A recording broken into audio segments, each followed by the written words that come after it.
మరో బ్రేకింగ్. ఖమ్మం జిల్లా Buggapadu food park భూముల వ్యవహారం రాజకీయంగా హాట్ టాపిక్గా మారుతోంది. ఈ అంశంపై సమగ్ర విచారణ జరపాలని మాజీ మంత్రి పువ్వాడ అజయ్ కుమార్ డిమాండ్ చేశారు.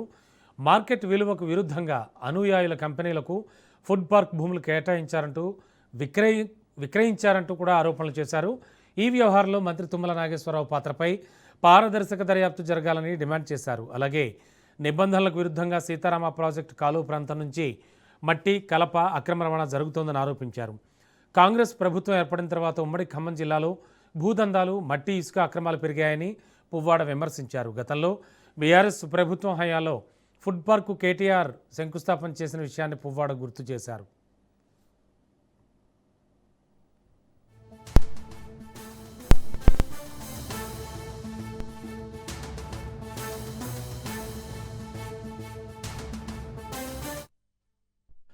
ఖమ్మం జిల్లా బుగ్గపాడు ఫుడ్ పార్క్ భూముల వ్యవహారం రాజకీయంగా హాట్ టాపిక్గా మారుతోంది. బ్రేకింగ్లో చూస్తున్నాం.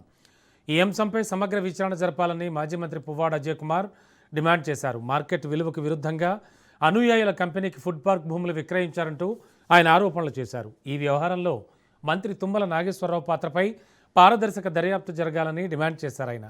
అలాగే నిబంధనలకు విరుద్ధంగా సీతారామ ప్రాజెక్టు కాలువ ప్రాంతం నుంచి మట్టి కలప అక్రమ రవాణా జరుగుతోందని ఆరోపించారు. కాంగ్రెస్ ప్రభుత్వం ఏర్పడిన తర్వాత ఉమ్మడి ఖమ్మం జిల్లాలో భూదందాలు, మట్టి ఇసుక అక్రమాలు పెరిగాయని పువ్వాడ విమర్శించారు. గతంలో బీఆర్ఎస్ ప్రభుత్వ హయాంలో ఫుడ్ పార్కు కేటీఆర్ శంకుస్థాపన చేసిన విషయాన్ని పువ్వాడ గుర్తు చేశారు.